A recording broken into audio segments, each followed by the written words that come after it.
Well, good evening, everybody. Thank you very, very much for joining us. And my name is Helen Bryan. For those of you that don't know me, I'm one of the consultants at Wildlife Worldwide, and I'm here to host Mr. Chris Breen himself, who will be talking about a recent trip, not his first time, out to the Galapagos. And obviously that's what you're really here for. So I'm just going to run through a few quick points to start with. Firstly, we will have a Q&A session towards the end of the presentation. But if at any time during the talk you've got any questions, please use your Q&A facility or your chat, and we will be on hand to answer you. But I'm going to hand over to Chris. So Chris, you went out towards the end of last year, I believe. I did. I was very lucky. It was that window of opportunity, and I seized it with open arms. I wasn't there for all that long. I was only there for a week, or perhaps just over a week. But yeah, it was fantastic, absolutely fantastic. And the previous time I went was some years before that. So it was great to go back and have a bit of a refresher and see what an amazing place it is. The animals, because the animals, they're not afraid of us at all, are they? They haven't got any land predators. They have no fear of us at all, and it's a real naturalist dream. It's a photographer's dream. It's a brilliant place. It really is. Yeah, I went 13 years ago, and I can't wait to go back. So I'm going to hand over to you. I'm going to mute myself. I'm going to disappear, but I'm going to be all ears. So enjoy. Thank you very much, Helen. And thank you, everybody. As Helen said, thank you, everybody, for joining us. We're always amazed by the numbers of people that we get joining us on these on our evening presentations. Amazed and delighted, I should say, at the number of people that we get. Now, rather curiously, let's just there we go. Yeah, amazed and delighted, and very grateful to you all for joining us. So this evening, I'm going to take you off to the incredible Galapagos Islands in the Pacific Ocean. We've been offering trips to the Galapagos for many years now, almost since a year or two after we started Wildlife Worldwide, which was now rather staggering and disconcerting 30 years ago. For many years, and in fact, until very recently, almost all of the trips that we've been offering have been on a tailor-made basis. So we will book you as ones and twos onto a selection of, or any number of different vessels that we work with in the Galapagos, vessels that that we think best sort of suit your needs for a particular trip, depending on the interests that you have and where you want to go. More recently, we have been chartering boats in the Galapagos, and in actual fact, we did that a couple of years ago with the very first of the trips due to be going in the middle of May this year, and I'm very excited to be running those trips with Mark Cowardy, and with any luck some of you that are coming with us are on board with us this evening as well. And that trip we're doing on board the Beluga, which I'll show you some photos of shortly, which was actually the very first vessel that I put passengers on about 26 years ago, which is rather nice. So we need to begin really by having a bit of a look at where the Galapagos Islands are in the world. They are part of the Republic of Ecuador, and they are a volcanic chain of islands that spread either side of the equator. And they're in the Pacific Ocean, about just under 600 miles, about 900 kilometers off the coast of Ecuador, off the coast of continental Ecuador, I should say. And in order to get to the Galapagos Islands, unless you were going by ship, which would be very unusual, or swimming, or perhaps canoeing, which would be even more unusual, you would probably begin with a stop in Quito. It's a busy and attractive city. It's in the Andes Mountains, in the highlands of Ecuador, set at about 2,800 meters above sea level. It's a pretty city, and it's a really nice place to start a trip, and I would highly recommend a night or two there before you then head off to the Galapagos, and perhaps even a night or two on the way back as well. We tend to use, when we are putting people in Quito, we tend to use one of the smaller hotels, of which there are many, one of the smaller boutique hotels. This particular hotel is a lovely place called Casona de la Ronda, but there are lots and lots of hotels. It's a metropolitan city, and of course all of the big chains are there too, but we prefer to use places that are oozing with character and full of interest, like this particular place here. So of course the Galapagos archipelago is famous. The Galapagos Islands have an interesting history. They were actually first discovered by the Bishop of Panama in 1535, who was sailing from Panama to Peru, and he was blown off course and came across the Galapagos Islands by accident. So that's some accident, and quite a good one, I would have thought. He may not have thought so at the time, I don't know. In 1570, it was first named on an atlas as being the Island of Tortoises, which is what the Galapagos Islands means. And in 1684, the first map of the islands themselves was made. But of course, it was 1835 when Charles Darwin first arrived here on the Beagle. And he disembarked on the southwestern corner. With any luck, you can see my cursor here, but he disembarked somewhere around about here on the southwestern corner of San Cristobal. He wasn't especially positive about the Galapagos on his first arrival, and I'm going to read you a piece from his notebook, which says as follows: black lava completely covered by small leafless brushwood and low trees. The fragments of lava, where most porous, are reddish like cinders. The stunted trees show little signs of life. The plants smell unpleasantly. The black rocks on the beach are frequented by large and most disgusting, clumsy lizards. The country is compared to what we might imagine the cultivated parts of the infernal region to be. He's obviously making reference to hell there. Well, I've been a couple of times now, and I can honestly say it's a whole lot better than that. You'll be delighted to hear. I'm just going to point out Porto Ayora to you, because I'm going to make reference to that in a minute. Hopefully you can see that here on the southern part of Santa Cruz, which I'm pointing out with my cursor there. So Darwin's initial impression wasn't especially good, but mine, and I suspect the vast majority of everybody else's that's been there, perhaps possibly even everybody, is that it's quite exceptional. To reach the Galapagos, you fly from Quito, which I've marked on the map here. All of the flights go from Quito via Guayaquil, where all of the flights stop and refuel and pick up passengers.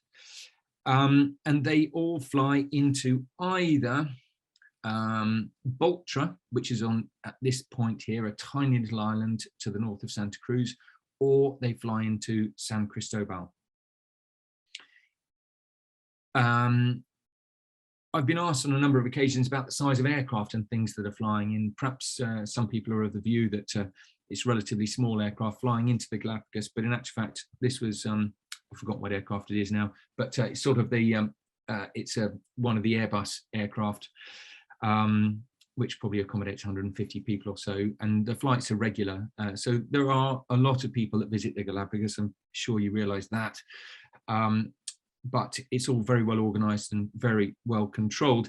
If you were flying into San Cristobal, this area here, and you were traveling by, you were then going off to explore the Galapagos by boat, then you would head off straight away. You would go straight down to the jetty, and to one of the jetties, I should say, and then go straight off on your boat. On the other hand, if you were flying into Baltra, up here to the north, as I did when I was out there in November.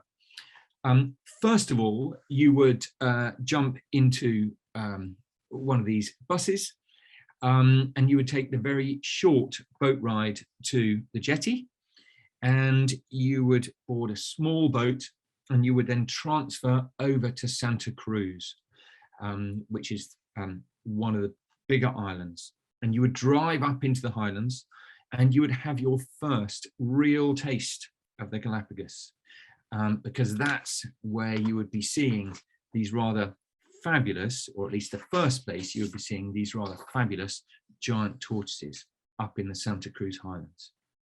They are magnificent. They're beautiful animals, and they are really all over the place. They're most endearing creatures, and they are photogenic, I think, is probably a good way of describing them. But perhaps, well, I said they're beautiful. No, I think they're beautiful. They're amazing animals. I love them.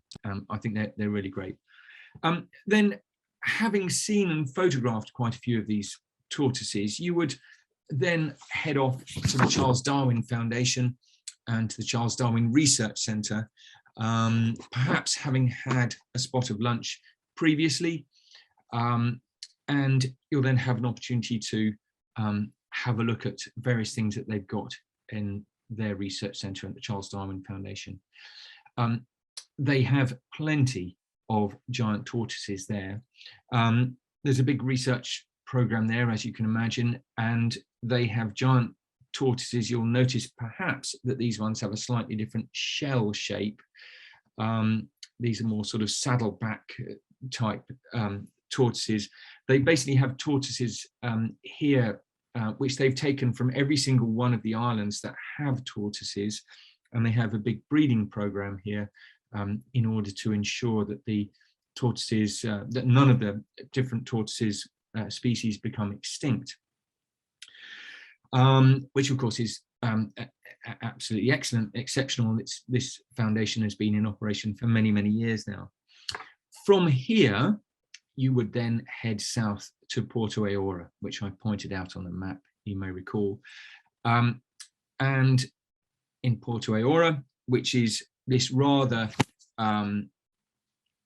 attractive town, it's the largest of the towns in the Galapagos archipelago. It accommodates about 12,000, has a population, sorry, I should say, of about 12,000 people. But it's from here that you would then board your vessel.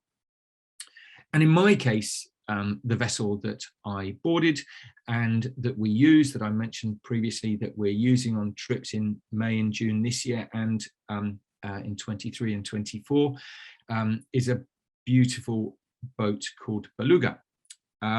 It's a lovely motor cruiser. It accommodates 16 people. As I mentioned, we've been working with Beluga for many years.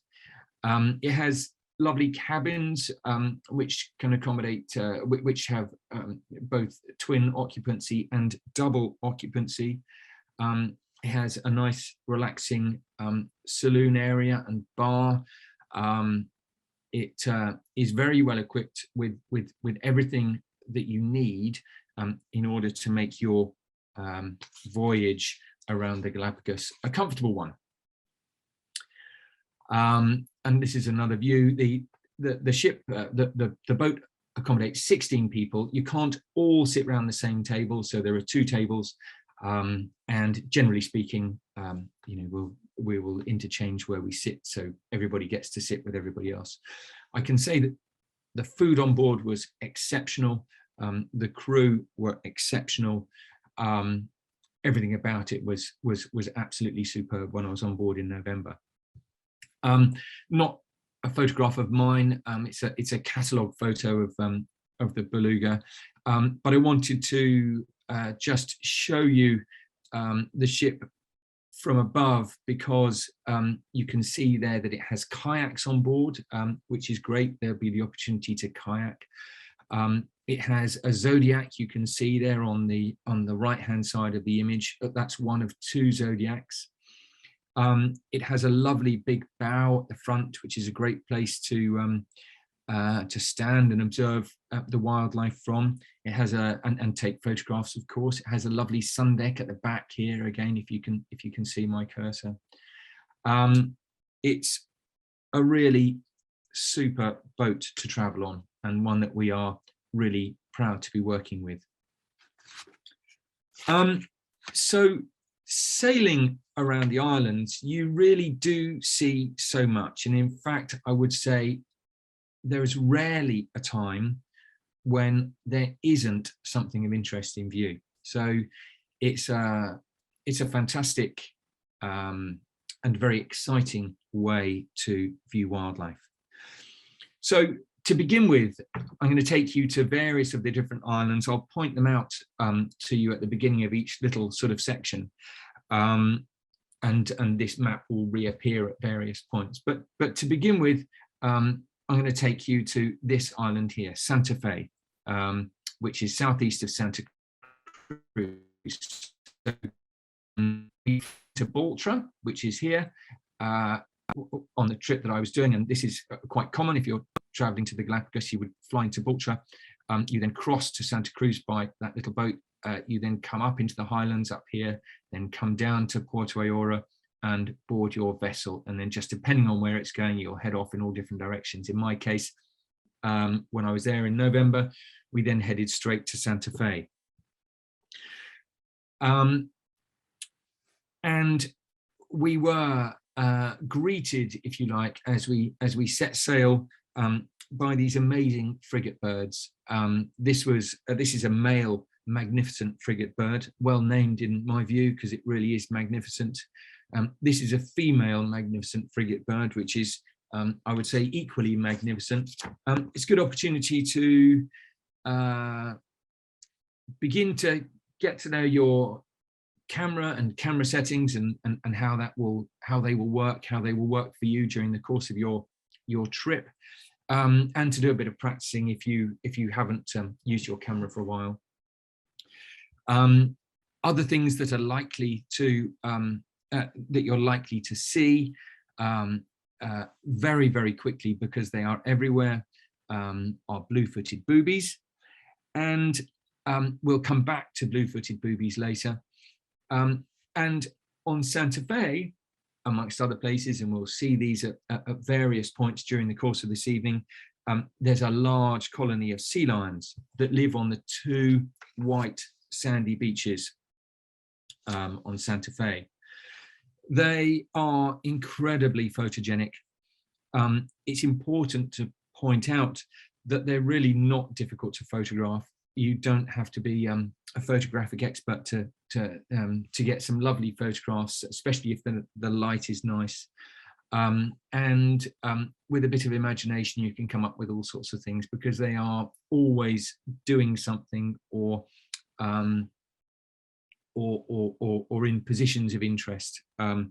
So the light on this particular occasion, as you can see, was fantastic. I found the young ones particularly interesting. This guy who was just covered in sand reminded me of my kids when they were little and we were down at a sandy beach, invariably coming back covered in sand when he didn't want them to. Other things that we would we saw on Santa Fe was, amongst other things I should say, was this land iguana, an endemic species to Santa Fe. And of course, endemism and endemic species is one of the key things of interest in the Galapagos, as we'll see as we go along through this evening. On Santa Fe, we saw a number of birds, including this, which is a small ground finch, which hopefully you can see hiding there, central in your picture. And it's one of the most numerous of the finches and occurs on most of the islands. We also saw Galapagos dove, which again we saw on many of the islands. It's endemic to the Galapagos, but not endemic to, not specific to any one particular island. But it's certainly one of the most beautiful of the doves, I would say, that you find anywhere. Then the other thing, if you look carefully in the middle of your screen here, you'll see what's known as the Santa Fe rice rat, which you generally only see at sunset, which indeed was the case for me. And this again, as you would imagine, being the Santa Fe rice rat, is endemic to Santa Fe. From there, we headed off to some islands which actually aren't marked on my map here because they're so tiny, but islands which are about here, if you can see my cursor, which are islands known as the South Plazas Islands. The South Plazas are an excellent place to see swallow-tailed gulls, which I just thought were absolutely fantastic, especially with this backdrop of the rocks, the lava in the background. They breed here in considerable numbers. They breed year-round. It was fascinating just to sit and watch them doing their thing, communicating with one another, and it was very special seeing these guys. The colours of the gulls here I thought was particularly interesting, particularly attractive. I thought they were absolutely brilliant. But of course, you can't go anywhere without seeing these amazing sea lions. And in different environments, seeing them in different environments, seeing them in amongst different vegetation, there was always something of interest. One of the things of interest in this shot, I think, is that already, I think perhaps on the second or third day, we'd seen so many sea lions that in actual fact, you'll see the majority of people in this photograph, the people all standing up, aren't actually taking any notice of the sea lion that's at the foot of the chap that's kneeling down. They were looking at something a bit further away. I think that they were looking at something out on sea. In the background here on Santa Fe, you'll see quite a lot of prickly pear cactus, and the ground here is covered in an endemic weed known as Galapagos carpetweed, which when I was there, as you can see, was a beautiful orangey red colour. When I go out again, which will be in May, that orangey red colour will have changed and that carpetweed will mostly be green. And here there is a population of iguanas, and these are in fact Galapagos land iguanas, which feed mainly on cactus fruits. So the island Santa Fe had a big problem with goats, and many of the cactus plants were destroyed by the goats. The goats have now been cleared, and there's a big conservation project to increase the number of prickly pear cactus. So you can see these cages, if you like, and almost upside down dustbins, which are protecting young prickly pear cactus, which if they were left exposed, the land iguanas would consume and they would die. They need to let them grow up a little bit first. They need to let them go for a few years first before they can then remove the protection. Moving on, we are sailing now from Santa Fe across to San Cristobal Island, and particularly to a place called Cerro Brujo on the north coast of San Cristobal. San Cristobal, of course, is home to its own marine iguana, the San Cristobal marine iguana. Beautiful colours on the San Cristobal marine iguana. They're all beautiful, but this, I think, was one of my favourites. There's another I will show you shortly. But this is endemic, San Cristobal marine iguana. And of course, yet again, the ever-present Galapagos sea lions, hard not to see them. But it's also home to this magnificent gull, another magnificent gull. And this is a lava gull. It's the rarest gull in the world. It's only found here in the Galapagos. And it has an estimated population, world population, in other words, Galapagos population, of only between 150 and 300 pairs. It breeds year round. It was another of those birds that I felt was very attractive. Again, the colours are beautiful. The colours of the birds is very interesting. I think we'll see other birds in similar colours to this, but they are often in similar colours to the rocks that they're on. And a particularly nice thing about this bird, I think, is its white eyeliner and red lipstick. But I think Helen may well comment on that when we come to the end of our presentation. So in the background here is one of the Galapagos's famous landmarks. This is a rock formation called Kicker Rock. And I showed you that we have zodiacs on the boat on Beluga, which, much like doing a polar voyage, we make use of in order to explore the coastline, to look at the lovely and to look for things like this, which is a sun sea star, and there are lots of these. These are quite big. It's about the size of a large dinner plate, I would say.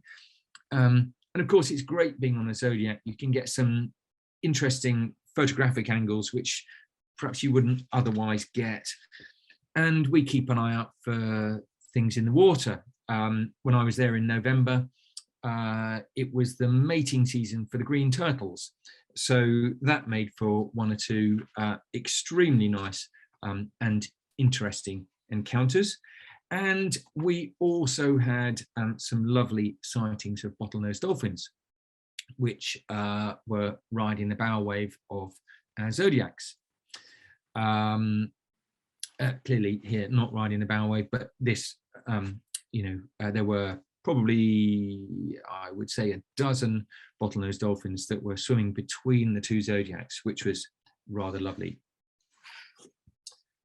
From here in the northern part of San Cristobal, we then went up into the highlands to a place called El Yunco, which is actually a freshwater lagoon, which you can't see. It's it's between me and the hills in the background, but you can't actually see it in this particular image.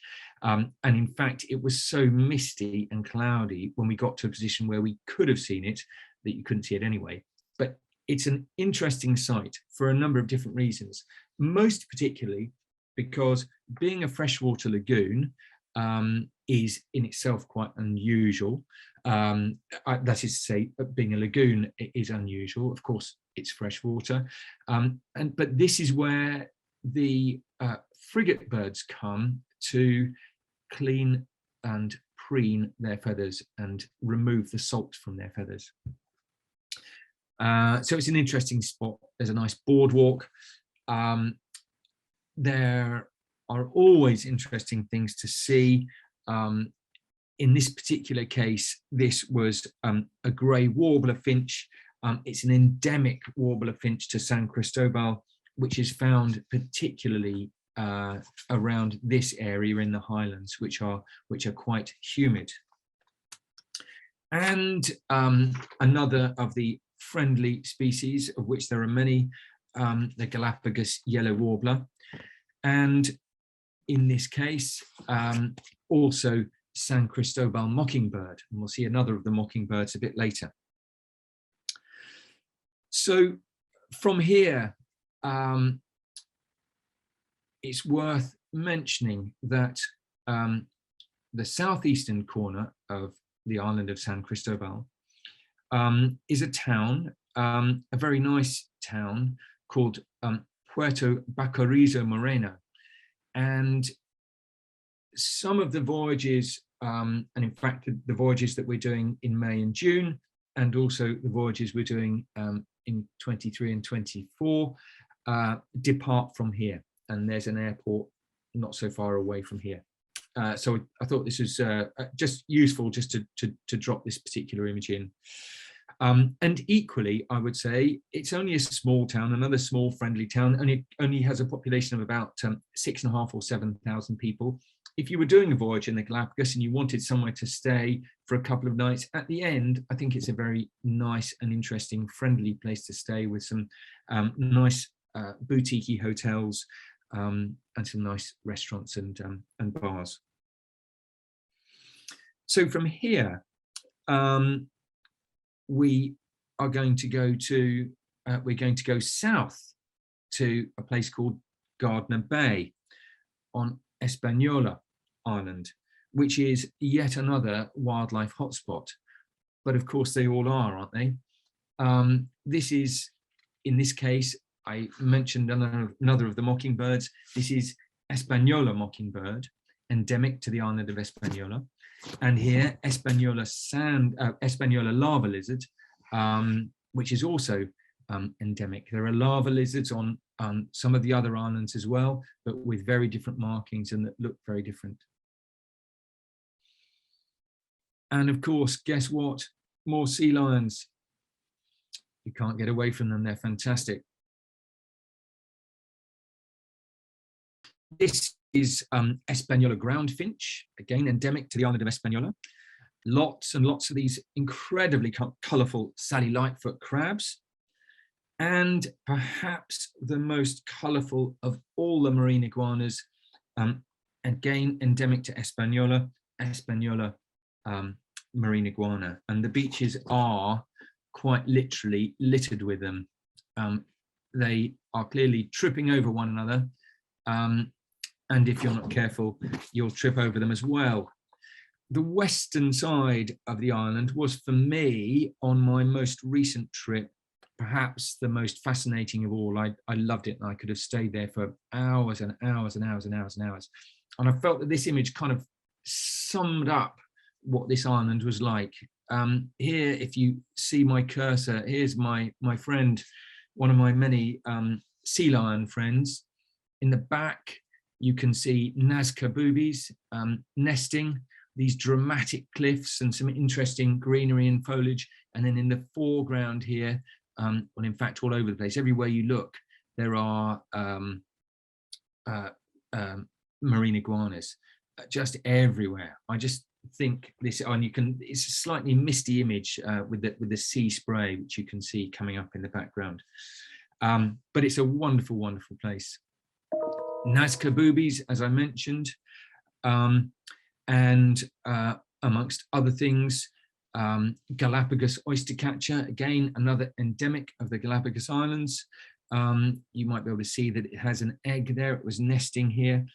They breed mainly between October and March, although some of them are breeding between June and August. But this is the key place. This is the key place for waved albatross. And the waved albatross are just fabulous, fabulous birds. And of course, one of the reasons why many people actually come to the Galapagos Islands, they nest exclusively on Hispaniola, and they are on the islands mainly between April and December. For the months of January through to March, they are away and they are out at sea. So they're not here. This guy screaming for food, as you can see. And these two that are pairing up for life with this, the beginnings of this rather beautiful courtship behavior. So hopefully this will work. This is just a short video clip, which you might find interesting. I'll just point out here, you'll see it in a second, but point out there's a waved albatross here, but let's just see if this works.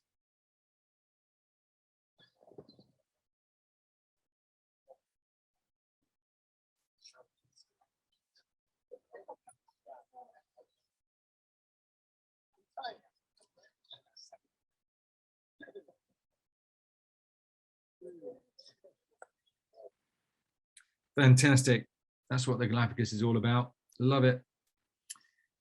Blue-footed boobies again, number of different places on the archipelago where you can see blue-footed boobies, and they breed throughout the year, and they really are beautiful, beautiful birds. I love them. I think they're fabulous. And as with everything in the Galapagos, you can really get close. You can get up close and personal. Respectfully, there are obviously minimum distances that you're allowed to get between the animals. But as with that situation with the waved albatross, you can't stop them coming to you, and they're very inquisitive.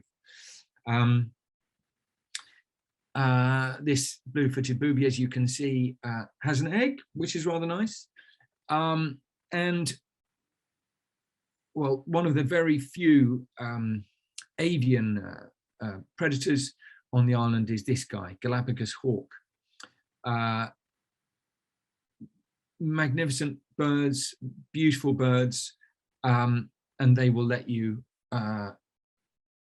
get incredibly close, like everything else does, like everything else can as well. But another of the really nice birds to see. So I'm going to break step slightly and show you this image.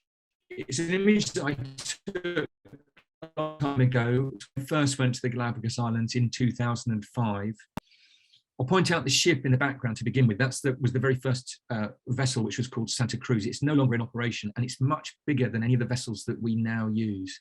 We did use it a long time ago. In actual fact, we used Santa Cruz for the second of our Festivals of Wildlife, which ran in 2005, with Jonathan Scott on board, who is here, and John Craven, in fact, who's here, amongst others, Jonathan Truss and others. But I love this photograph because it kind of describes to me quite clearly what the Galapagos Islands are about. There's a ship in the background that people have come from. There's two zodiacs that people are arriving to an island on.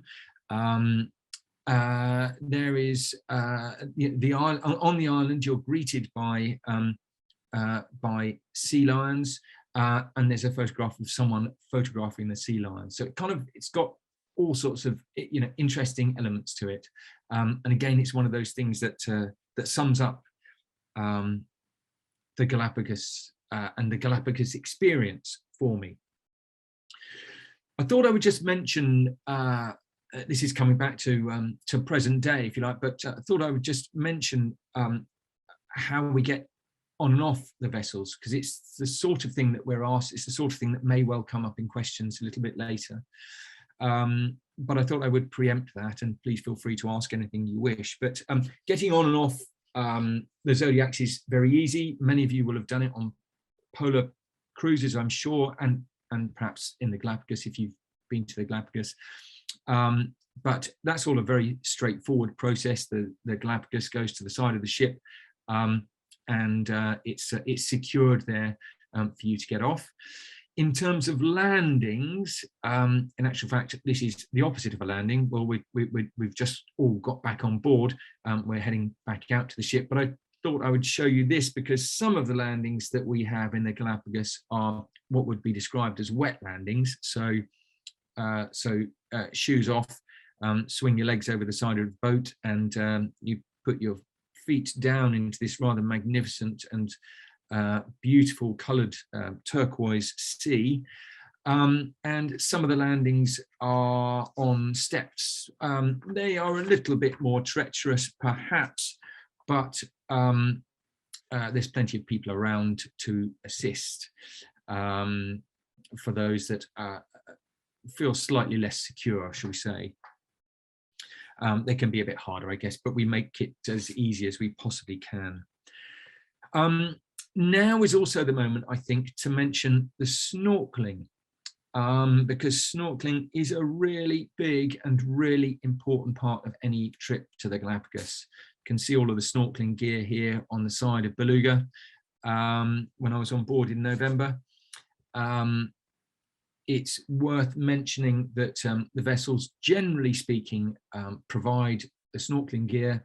They provide wetsuits, which are generally short-sleeved and short-legged, and there'll be 3mm wetsuits. The equipment is good. It's perfectly adequate. It's perfectly good for purpose. The snorkeling here is brilliant. It's absolutely wonderful.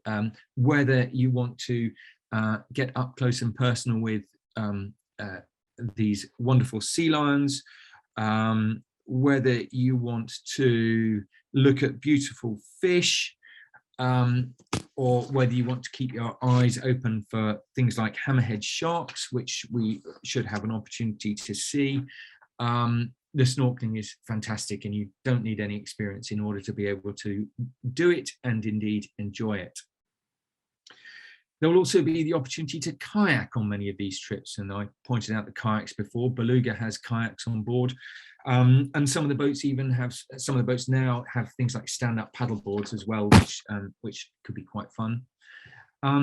This is an interesting maneuver that's being carried out here. This is someone getting into a kayak from a Zodiac, but I thought I would point that out because it shows, well, some of our group here were Zodiac cruising and some were kayaking, and we were able to interchange between the two. And Zodiac cruising is a very important part of being in the Galapagos. On this Zodiac cruise, which was actually on my last day, we had some wonderful sightings, some really wonderful sightings, including of white-tipped reef sharks. We also had fabulous sightings, of which this was one, of endemic brown noddies, and you can probably also see the Sally Lightfoot crabs over on the left-hand side there. And we also had some super views of very, very shallow, in very shallow water from the Zodiac of, in this particular case, an eagle ray, but also turtles and also lots of other things as well. I'm terribly conscious of time, but I'm also really conscious of the countless things that I haven't yet had time to tell you about. So in this sort of closing set of images, I'm going to whiz you through a few more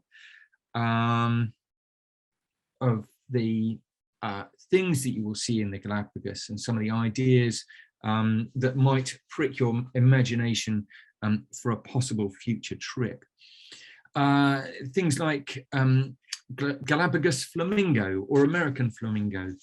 There is some lovely walking to be had on some of the islands. I'm going to just point out here Darwin Bay, which is on the southern side of Genovesa Island, which, like all of the islands here, is volcanic. And in Darwin Bay or on shore, there are incredible lava formations. The lava, which is only about 200 years old, but actually looks as though it could have been laid down yesterday. It's just beautiful and expansive, and if you get the light right, the photographic opportunities here are just brilliant. It's absolutely wonderful. It's a wonderful, wonderful place. On this island too, Genovesa, there are magnificent red-footed boobies. This is the white morph of the red-footed boobies. This is the red feet, as you can see, of a red-footed booby. Also here, there's a secret and not especially deep canyon that is actually home to the Galapagos short-eared owl. Another absolute beauty.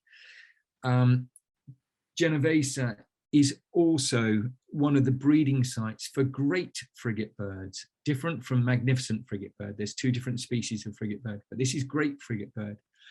And this is another one of almost countless wonderful species to see and enjoy. And of course, we haven't had an opportunity to talk about any of the whales. Other than bottlenose dolphin on my trip, I didn't see whales. We've mostly been focusing on the eastern side of the archipelago.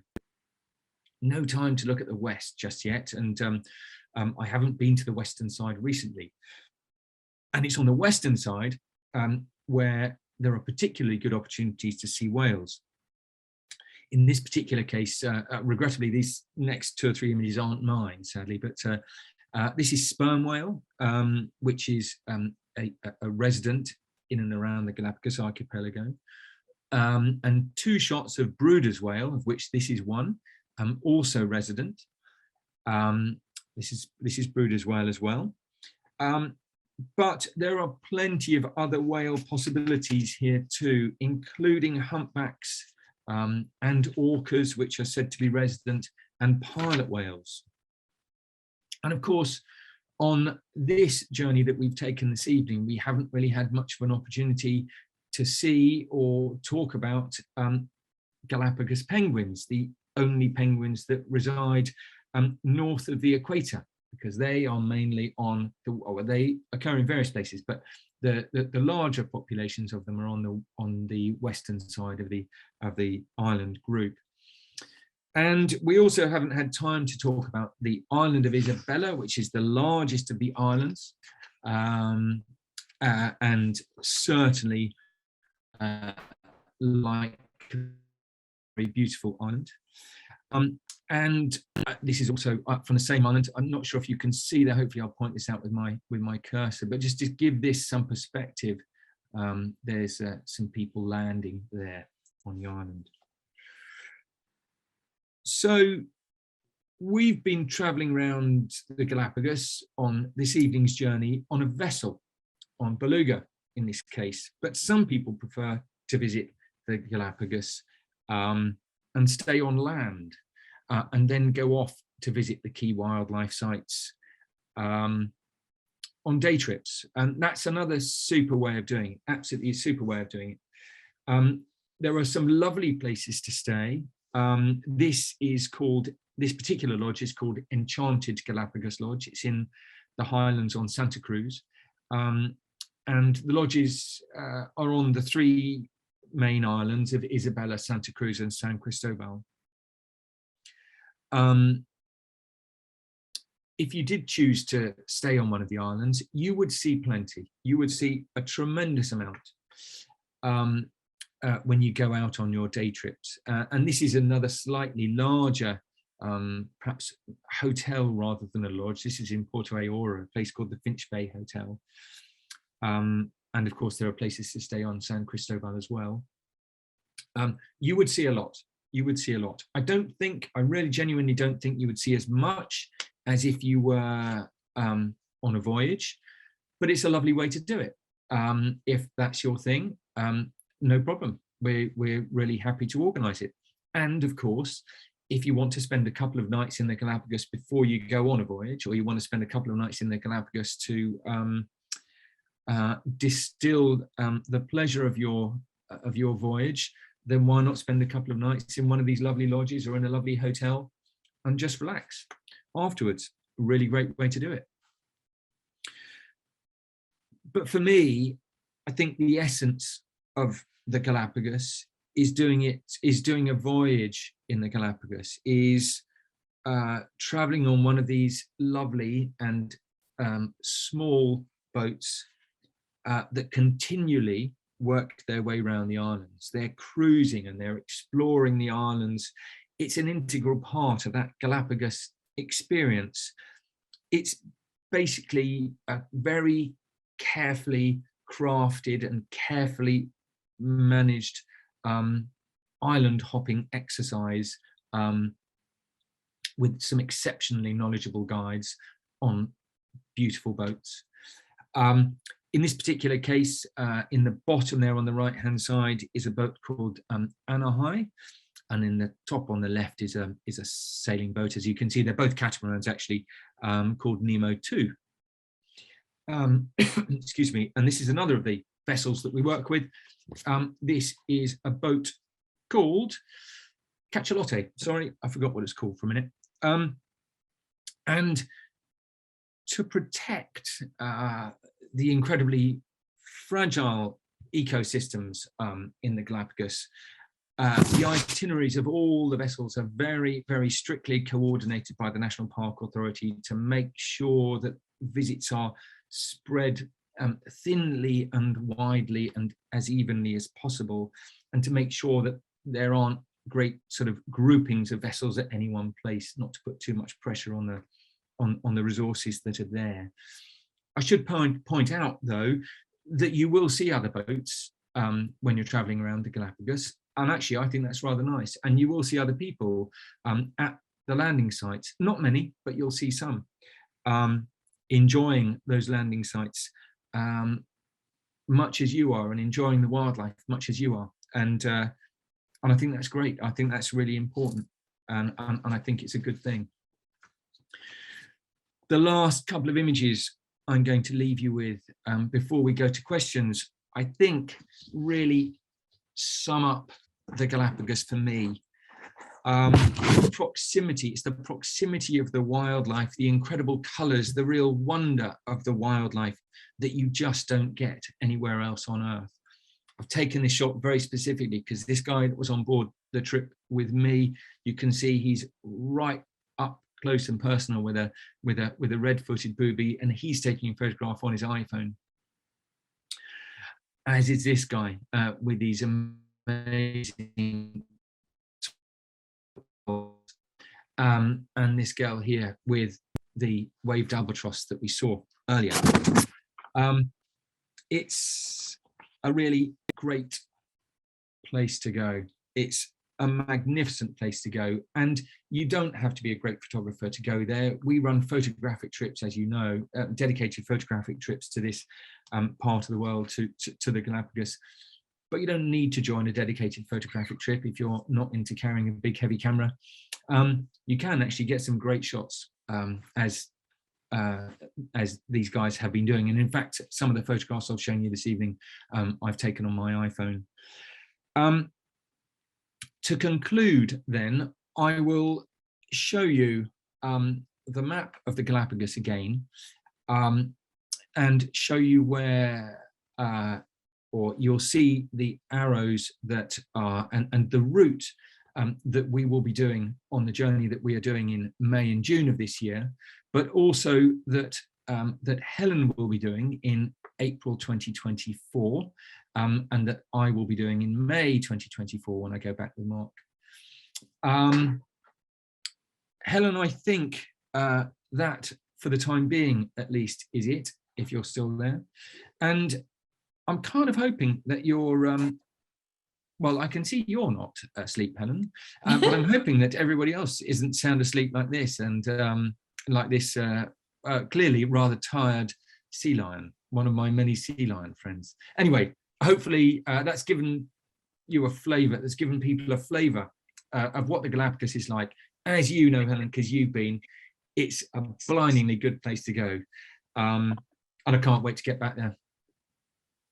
I have to say, you've made me want to go back so bad. I'm sitting here, I've been Googling pretty much the whole way through. I've been answering questions because they've been coming in thick and fast.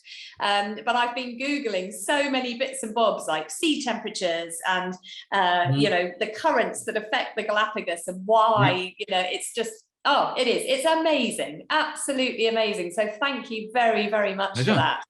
And what's so great actually is that you I think you anticipated quite a few of the questions that were going to come up, and you actually answered quite a few during it. But I think it's just worth reiterating a couple, if I may, please. Somebody asked about the best time to go. Yep. Okay. Well, personally, I would say that the Galapagos is very much a year-round destination. There's not massive temperature fluctuation at different times of year. It really is a year-round destination. But I think probably the waved albatross answer that question, because the waved albatross aren't there between January and March. So for us as a wildlife company, I'm sure you would agree with me, Helen, you know, the vast majority of people that we organise holidays for want to go and see everything they possibly can. So therefore, I would have to say the best time of year to go is anywhere between April and December. But if you're not too concerned about waved albatross, and I'm sure there are some people out there that aren't, because it's just one of a number of amazing things in the Galapagos. If you're not too worried about waved albatross, and you can only go between January and March, do it. I concur. Yeah, very much a year-round destination.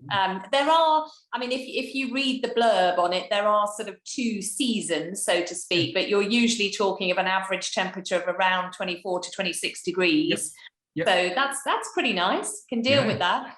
But sort of, you know, January through to about May tends to be slightly wetter, slightly warmer, but with better visibility in the water. And I think that's quite good in terms of the fact that we go on our charters at that time, April and May. So if you had the chance to get in the water and watch a marine iguana feeding, I mean, crikey. How amazing is that? What's not to love? And I remember it was the first time I swam with a penguin, and I could not, it was like a torpedo, this thing. I was just absolutely gobsmacked at the speed and the dexterity and the stealth and sea lions as well. I mean, crikey. Anyway, I've gone off subject as always. So yes, it's about 24 degrees to 26 degrees. April, or sort of, yes, January to, you know, sort of May time is considered warmer, slightly wetter, better water visibility. The latter part of the year, the water temperatures cool off a little bit. And that was actually one of the questions, what the water temperatures will be. Yep.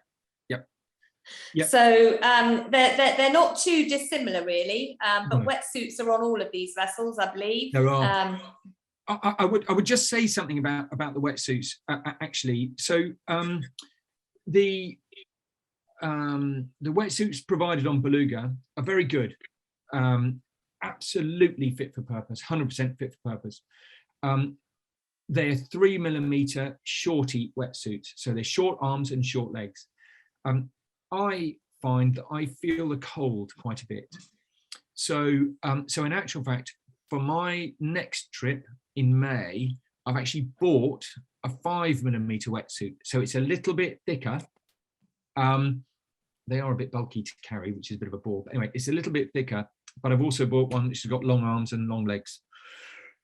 So if that's your thing, and if you do feel the cold, maybe that's not a bad idea. They're not particularly expensive. You can pick one up for, well, I got mine from Decathlon for 120 quid, I think, 125 quid. They're not very much, and I felt it was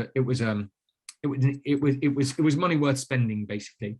On the trip that I did, there was a lady that got quite cold on the first snorkeling trip, but what she did was she put two shorty wetsuits on. She was absolutely fine. So, but also you were there when the water is cooler at the end of the year, whereas our trips will generally be in when it's slightly warmer, so not such an issue. That's true. Yeah. We had another question about how close can you get in terms of approaching the wildlife. Clearly that waved albatross beast of a nipper didn't get any memo about keeping its distance, but are there regulations in place? Yeah, there are. I think it's 3 meters. 3 or 4 meters. It's either 3 or 4. I can't remember. But really, that's not an issue. And I suspect that question could lead on to a photographer to, what kind of gear should I take? What kind of lenses do I need? That's like you've read my mind. That's one of the questions.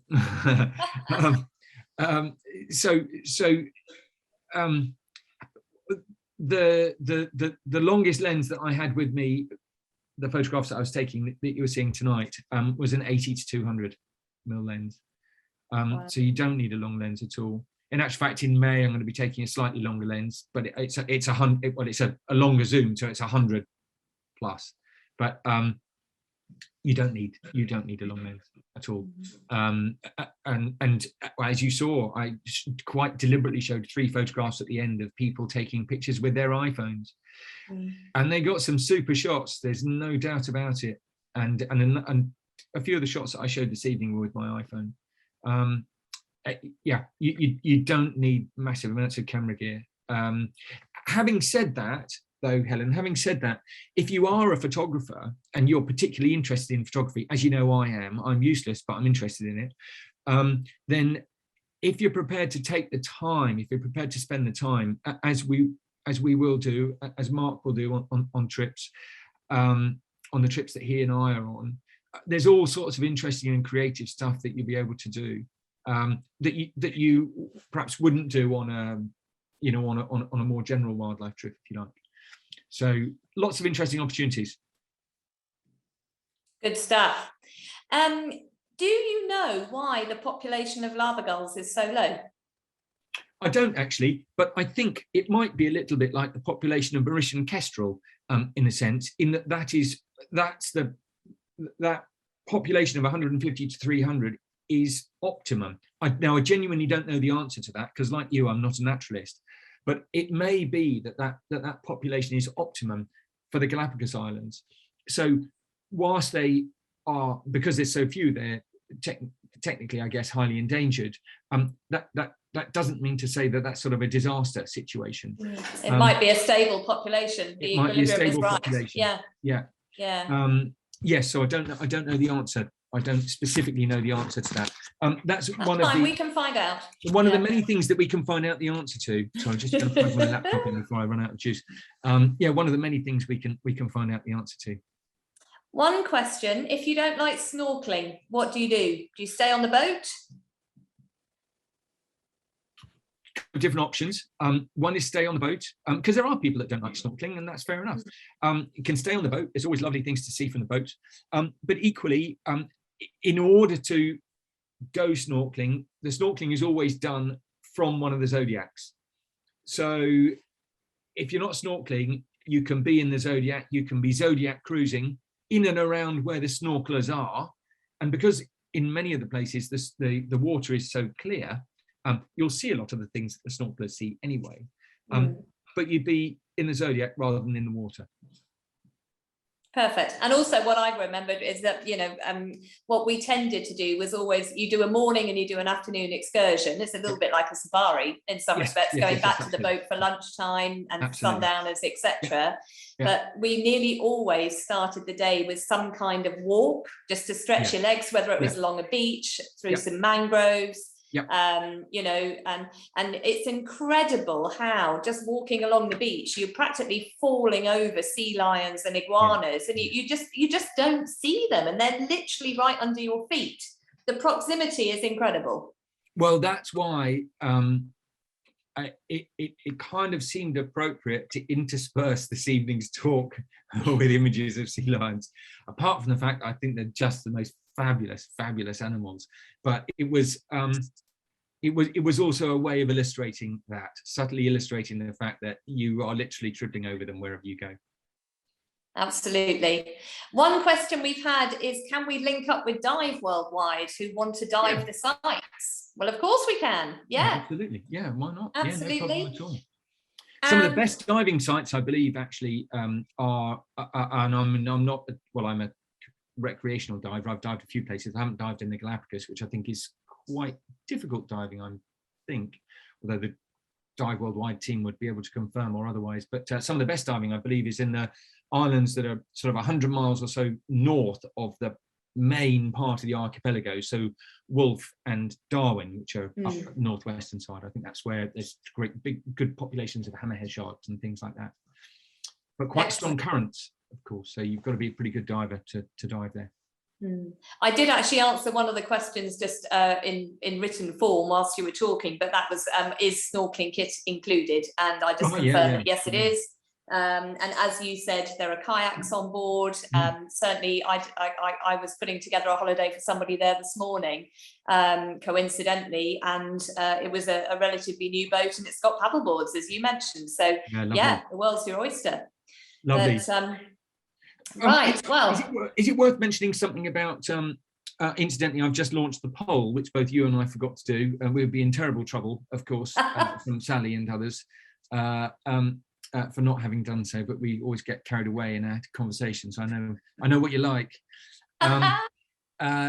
Is it perhaps worth mentioning a little bit about the sea and possible swell or otherwise, and seasickness and so on, because it's a question that has been posed of me a couple of times in advance of this evening, which I didn't answer during the course of the talk.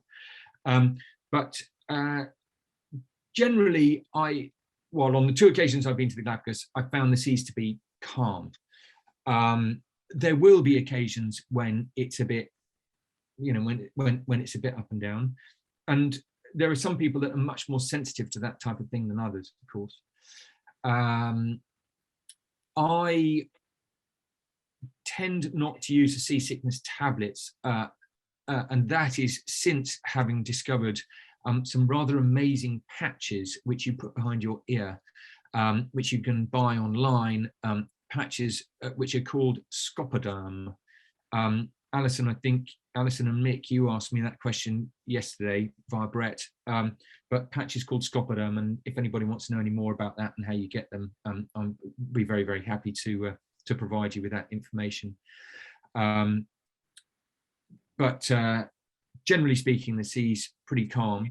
I think it's also worth mentioning, again, which I didn't mention during the course of the talk, and I wondered if this question might come up, but which is that a lot of the travelling between the islands, as you'll recall, Helen, is done at night time. Yeah. So the travelling during the day, with certain exceptions, but the travelling during the day is relatively limited.